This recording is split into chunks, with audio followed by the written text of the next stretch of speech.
Va ora in onda Regioniamoci sopra. Conduce Giuliano Zulin.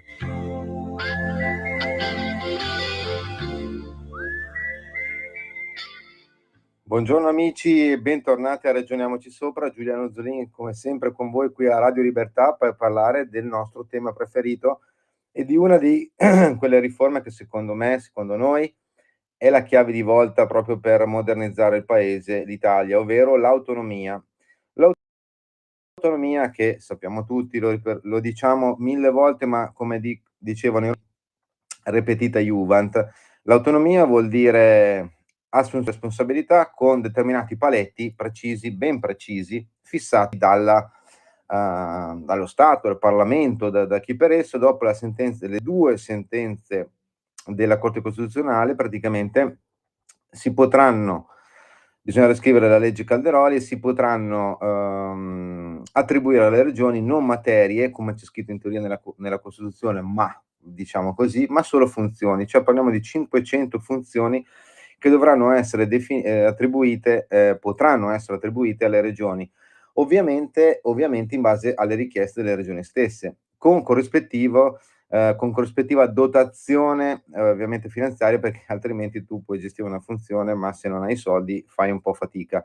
Ovviamente tutto ciò dipende dalla anche creazione, attuazione, fissazione dei LEP, livelli essenziali di prestazione, il che vuol dire che più o meno i servizi offerti dallo Stato in determinati territori deve essere uniforme più o meno, o comunque deve esserci un minimo sindacale in tutti i territori dello Stato italiano. Ovviamente c'è una marea di opposizione, ma la roba che più mi preme oggi farvi notare sono due cose. La settimana scorsa abbiamo parlato che il presidente dell'Emilia Romagna, Michele De Pascale, del PD, eletto pochi mesi fa, ha ritirato la proposta dell'Emilia Romagna per l'attuazione praticamente nella trattativa per avere più autonomia. Ricordo sempre che il presidente Bonaccini fino a un anno e mezzo fa voleva 15 su 23 materie, perché lui diceva che l'Emilia Romagna può gestirli meglio dello Stato, e poi adesso invece magicamente non è più così e si vede che forse lo Stato è meglio in questo caso dell'Emilia Romagna. Chi lo sa, noi non lo sappiamo. In compenso il presidente De Pascale, abbiamo detto, con l'autonomia differenziata avrebbe di fatto portato a casa 300-400 milioni in più l'anno per gestire alcune funzioni, in base anche alla trattativa che lui aveva portato avanti con il governo Gentiloni, con il governo Conte 1, con il governo Conte 2, con il governo Draghi e anche all'inizio con il governo Meloni. Però invece di quei 400 milioni di gestirli in autonomia grazie a questa riforma, preferisce aumentare le tasse, per cui aumenterà l'IRPEF, l'IRAP e aumenteranno alcuni ticket sanitari, ma questo, come dire, è una scelta proprio in autonomia. Ma sul discorso autonomia, un altro grande esponente dell'opposizione, tra l'altro un esponente dell'opposizione che ha fatto ricorso presso la Consulta per dichiarare incostituzionale la legge Calderoli, essendo poi comunque respinto. Ricordiamo sempre che ci sono stati 13-14 dichiarazioni come dire, di incostituzionalità è una parolaccia, ma come dire una indicazione di correzione da parte della Consulta sulla legge Calderoli su 14 punti, mentre per altri ricorsi presentati da 4 regioni, ovvero Toscana, Sardegna, Campania e Puglia, ecco lì ci sono stati 38 no da parte della Consulta, alcuni erano ricorsi dichiarati inammissibili, altri dichiarati addirittura illegittimi. Quindi tra l'altro un giudice della Consulta nuovo tra l'altro era l'avvocato della Regione Puglia nei ricorsi, quindi lasciamo a voi i giudizi. Ma torniamo al discorso di oggi, perché abbiamo detto che De Pascale, diciamo, ha rotto tutte le trattative, ma c'è un altro presidente che fino all'estate del 2022, governo Draghi, prima della caduta del governo Draghi, era in prima fila perché voleva anche lui l'autonomia, ed è il presidente Eugenio Giani della Toscana. Allora, in sostanza, il presidente Eugenio Giani dice: cavolo, l'abbiamo parlato anche poche settimane fa qui proprio a Ragioniamoci Sopra, cioè per quanto riguarda la legge sul fini vita, al di là delle idee di ognuno chiaramente, perché non è che qua stiamo a sindacare se è giusto o sbagliato una legge sul fine vita, però si è portato avanti in autonomia la regione Toscana ha votato una legge sul fine vita. Legge che è stata impugnata dal governo, ma non perché uno debba essere contrario o a favore della legge sul fine vita, ma proprio perché non è possibile che la regione Toscana, che è contro l'autonomia differenziata, poi invece vada a portare avanti una legge come se in Toscana puoi fare il fine vita e attraversi l'Appennino vai in Emilia, non puoi, quindi è una roba incredibile. Detto questo, quindi no all'autonomia, che propone il governo, che propone la legge Calderoli, perché chiaramente la legge Calderoli fissa dei paletti, quindi no, perché pare che alla fine invece l'autonomia piaccia, l'abbiamo detto più volte, solo per i propri tornaconto. Abbiamo visto anche in Regione Campania, altra regione, nettamente contraria all'autonomia differenziata e alla legge Calderoli, ricorsi e riconsulta, poi però la legge Campania vota per attuare il terzo mandato, per permettere il terzo mandato al presidente De Luca, prossime elezioni regionali in Campania, e anche lì uno dice: "Ma scusate, ma l'autonomia va bene solo quando lo dice lui?" Cioè nel senso a modello Giuca Scasella, no? Ma vediamo per esempio il presidente Gianni, stavamo parlando poco tempo fa, adesso io mi sono anche segnato, diciamo, perché pochi giorni fa la Masseria, proprio in Toscana, dove c'era questo grande evento, no, di dibattito, di talk, con Bruno Vespa, no, ehm, c'era ovviamente uno dei protagonisti era il presidente Gianni, essendo anche casa sua, Masseria Saturnia, quindi in Toscana. Insomma, leggiamo un attimo, quello che ha detto. Gianni si è rivolto direttamente all'esecutivo Meloni con un invito. Il governo si mette attorno a un tavolo, seguendo le indicazioni della consulta, per individuare le vere forme di autonomia. In particolare, si augura il governatore, vorrei l'attribuzione per funzioni. Il buonsenso nelle competenze attribuite per funzioni è meglio che creare una rigida differenziazione tra regioni. E fin lì. Andiamo avanti leggendo questo articolo di Milano che riproponeva Milano Finanza, che dava conto del pensiero di, presidente Eugenio Giani. Insomma, dice Giani, il termine autonomia differenziata non mi piace. Oh, eccolo qua. Mi piace un'autonomia equa e solidale, ha specificato il governatore, che ha poi portato l'esempio dell'accordo firmato dalla regione Toscana con Enel Green Power sulla geotermia. 3 miliardi di euro di investimenti in Toscana, dove ci sono 34 sulle 36 centrali italiane di questo tipo di energia geotermica, da cui arriva il 45% del fabbisogno energetico nazionale. Dice Gianni, in questo caso alla regione è data un'attribuzione per funzioni e non per competenza. Ha sottolineato Gianni, il quale ha aggiunto: io sarei ben contento per un'attribuzione per funzioni, per esempio per i beni culturali. Perché fa l'esempio, ricordo il lascito di Anna Maria Luisa de' Medici, da cui le origini degli Uffizi, chiaramente come museo pubblico, e le proteste ricevute per i 200 anni dalla morte di Napoleone, da chi trovava le ville napoleoniche all'Elba chiuse. Lo Stato non riesce a gestirli nel calderone delle soprintendenze. Adesso noi qua, che siamo delle persone semplici, che facciamo dei ragionamenti semplici, ma più o meno, dotati, immagino, spero, di buonsenso e di pragmatismo, diciamo questo: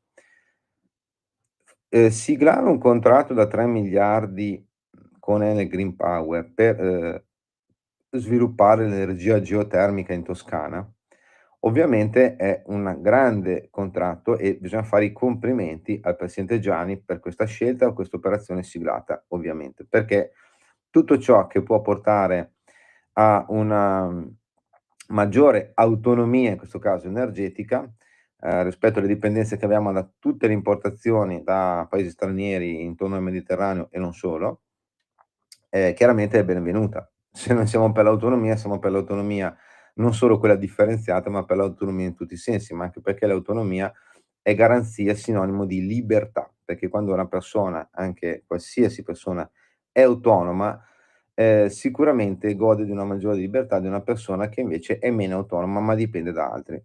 Chiusa questa parentesi filosofico-culturale, ma che è importante per capire il senso puro, originario dell'autonomia, ecco, se, io sono il presidente Gianni e siglo un contratto con Enel Green Power per l'energia, no, com'è possibile che poi gli stessi esponenti del partito del presidente Gianni dicano no all'autonomia differenziata perché dicono: "Non possiamo avere 20 politiche energetiche diverse"?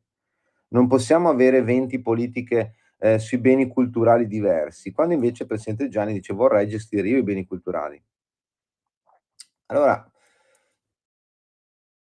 non so, non ci capiamo, no, nel senso non ci capiamo perché, non è una questione di terminologia, come dice lui, dice: "Non mi piace il termine differenziata", dice: "Mi piacerebbe un'autonomia equo-solidale". Chiamiamola anche Pippo, Pluto, Paperino, cioè non è quello il problema.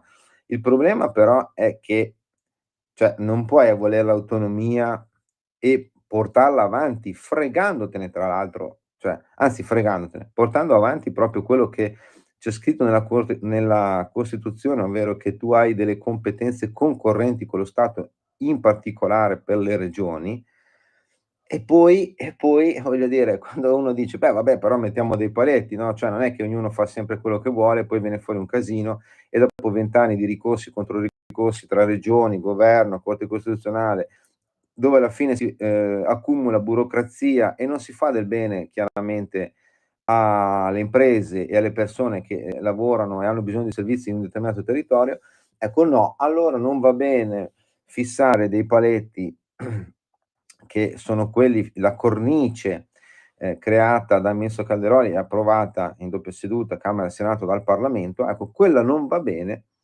perché, la porta avanti il centrodestra. Quando poi invece il centrosinistra, e l'abbiamo detto più e più volte, allora sul fine vita l'abbiamo detto, la Toscana va da sola. E poi se lamenta se qualcuno dice: "Certo che però sul fine vita non è che puoi fare una, norma regionale". E vabbè, anche perché non è nemmeno nelle competenze previste dalla Costituzione, diciamola fin fondo. Sulla Campania abbiamo detto: uno fa la legge sul terzo mandato, però è contro l'autonomia. Sull'Emilia Romagna sono contro l'autonomia differenziata, però poi si aumentano le tasse in autonomia, perché allora a quel punto lì chiedi anche, per favore permesso allora allo Stato centrale, se ti piace tanto lo Stato centrale, no. E poi adesso Gianni dice: "No, non mi voglio l'autonomia differenziata", però sigla i contratti con la, Enel giustamente per 3 miliardi per avere più energia, soprattutto per la Toscana, poi bisogna vedere se li condivide. La regione Sardegna, tra l'altro, autonoma a statuto speciale, guidata dal presidente Todde, una delle paladine, dell'anti-autonomia, è la regione che dice: "Io non voglio condividere l'autonomia che l'energia che produciamo, perché noi abbiamo già dato tanto allo Stato centrale e non abbiamo ricevuto poco, per cui la condivisione non ci va tanto". Ed è questa la famosa autonomia eco-solidale? Oppure l'altro esempio, beni culturali, che dice Gianni, dice: "Ma io voglio gestire i beni culturali". Cavolo, ma se nell'autonomia differenziata legge Calderoli si prevede anche la gestione dei beni culturali, perché non ti va più bene? Prendiamoci un attimo una pausa, ragioniamoci sopra un secondo, ci troviamo fra pochissimo perché ci sono altre 2 robine divertenti da analizzare. A fra poco, ciao.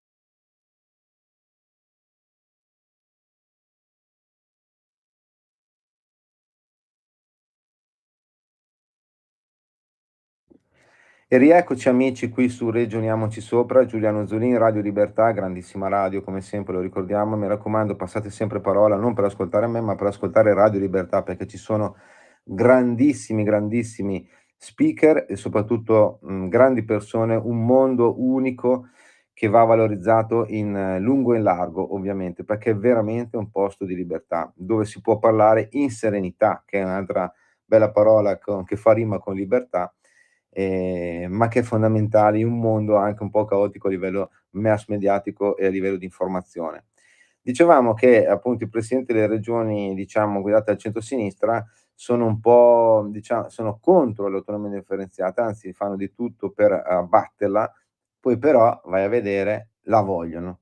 La vogliono, per il terzo mandato, per l'energia, per i beni culturali, e insomma allora però magari mettiamoci d'accordo. Anche perché poi gli stessi che, insomma parliamo di 3 per esempio personaggi autorevoli, cioè ovvero presidenti di regioni come l'Emilia Romagna, la Toscana e la Campania, poi però quando c'è da parlare del federalismo fiscale, cavolo se sono in prima linea per avere i tributi, per avere soldi, no? Cioè, faccio un esempio, allora, il 26 febbraio, cioè settimana scorsa, c'è stata una audizione presso la commissione parlamentare per l'attuazione del federalismo fiscale, dove c'erano i rappresentanti della conferenza delle regioni. A casa mia, se uno rappresenta la conferenza delle regioni, parla a nome di tutti, giusto? Non è che parla a nome di se stesso, no? Benissimo. Allora, leggiamo 2 agenzie di public policy, che è una delle agenzie verticali specializzata proprio sugli affari dei palazzi, di tutti i palazzi, ministeri, Parlamento, insomma agenzia molto specializzata e precisa. E leggiamo questa, diciamo, dichiarazione che è passata ovviamente in sordina, perché guai al mondo parlare di cose, come dire, che vanno contro certi discorsi, un certo leitmotiv che qualcuno vuol far passare. E leggiamo questo. Allora, i rappresentanti della Conferenza delle Regioni, presso la Commissione parlamentare per l'attuazione del federalismo fiscale, hanno detto questo: virgolette, "Bisogna fare nostro quanto previsto dall'articolo 119 della Costituzione. Cioè il finanziamento ordinario non prevede trasferimenti alle funzioni, quindi il federalismo fiscale si attua attraverso una riduzione della pressione fiscale statale con garanzie di sistema perequativo anche infrastrutturale." Tradotto, vuol dire che il vero federalismo fiscale si attua attraverso una riduzione, una cessione di tributi, e attraverso quella cessione di tributi c'è un vero sistema perequativo verticale che deve essere non solo sulla parte corrente, ma anche sulla parte infrastrutturale. Traduco per chi dal politichese. Qua c'è un discorso di dire, se vogliamo evitare spese pazze, ma soprattutto se vogliamo portare avanti un sistema perequativo, non c'è solo l'aspetto fiscale, ma anche l'aspetto infrastrutturale che deve essere, tra virgolette, "portato avanti" in ambito di federalismo fiscale. Altra dichiarazione da parte dei rappresentanti della Conferenza delle Regioni: l'attuazione del decreto 68 del 2011, sempre Calderoli, è indubbiamente propedeutico alla legge 86 2024 sull'autonomia differenziata, perché definisce i rapporti finanziari tra Stato e Regioni. È ovvio che non si farà mai un'autonomia differenziata se non si definisce un federalismo fiscale e un'autonomia fiscale che poi permette di fare di quell'autonomia differenziata di quell'autonomia, un'autonomia efficace ed efficiente. Poi ha parlato anche, leggiamo una dichiarazione di, sempre alla Commissione per l'attuazione del federalismo fiscale parlamentare, è intervenuto anche Marco Alparone, che è vicepresidente della Regione Lombardia, e dice: "L'obiettivo è rafforzare l'autonomia finanziaria per consentire alle regioni di adottare le migliori scelte per i territori e i cittadini, valorizzando la prossimità", ha detto in audizione, no? Poi dice poi ha aggiunto che, in merito alla necessità di ottenere una impostazione chiara per il federalismo fiscale, che questo virgolette, "non si realizza con semplici compartecipazioni erariali, ma attraverso la cessione e la manovrabilità dei tributi, affinché le regioni possano calibrare le proprie risorse in base alle reali necessità." Qui a Ragioniamoci Sopra lo diciamo ogni settimana: l'autonomia differenziata e l'autonomia fiscale, come giustamente portano avanti le regioni, è fondamentale per il semplice fatto che tu sai quanto incassi o quanto dovresti o potresti incassare, e in base al quale tu puoi lavorare affinché, i tuoi progetti si attuino, no? Ma attenzione, diciamo su questa cosa qua, e chiudiamo poi il commento su queste audizioni, non abbiamo sentito un parere contrario da parte di un presidente delle regioni, di quelle che hanno fatto ricorso. Quindi deduco che, giustamente come dicevamo pochi secondi fa, se uno parla a nome delle regioni e dice: "Vogliamo l'attuazione del federalismo fiscale", cioè avere certezza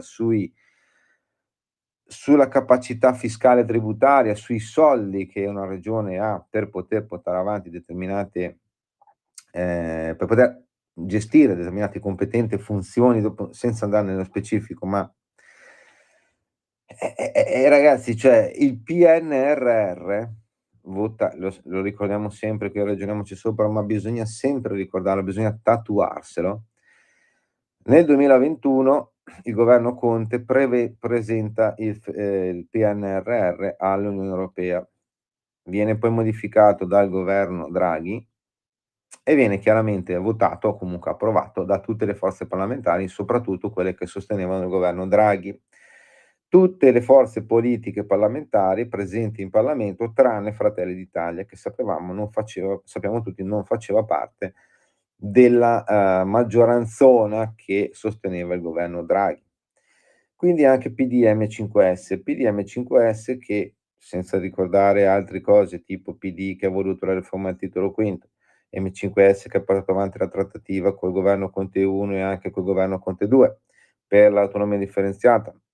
Facciamo finta di dimenticarcelo, ma nel PNRR, l'abbiamo detto più volte qui, c'è un obiettivo ai quali sono legati chiaramente dei finanziamenti che arrivano poi dall'Unione Europea, da parte di altri paesi, perché gli altri paesi, cioè sappiamo tutti che i PNRR non sono soldi che piovono dall'albero della cuccagna, ma da un debito europeo, quindi sottoscritto da tutti i paesi europei, per attuare determinati obiettivi, per raggiungere determinati obiettivi. Ne abbiamo visti vari, dall'energia alle infrastrutture, ai cantieri, a giustizia, e c'è anche uno che deve essere raggiunto entro il primo semestre 2026, cioè fra un anno, che è l'attuazione di una legge del 2009, tra l'altro targata Roberto Calderoli, che dice bisogna attuare il federalismo fiscale. Allora ragazzi, cioè, porca di una miseria, no? Io mi domando perché io sono un partito che dice sì a questa roba e poi dico no all'autonomia. Sono cose che rimangono, come dire, lì. Ma c'è, e voglio chiudere con un intervento di Claudio De Vincenti, che si legge sul forum pa.it. Claudio De Vincenti è presentato come un docente della Sapienza all'Università Sapienza di Roma, al Lewis Institute for European Analysis and Policy, presidente onorario della Fondazione Merita Meridione Italia.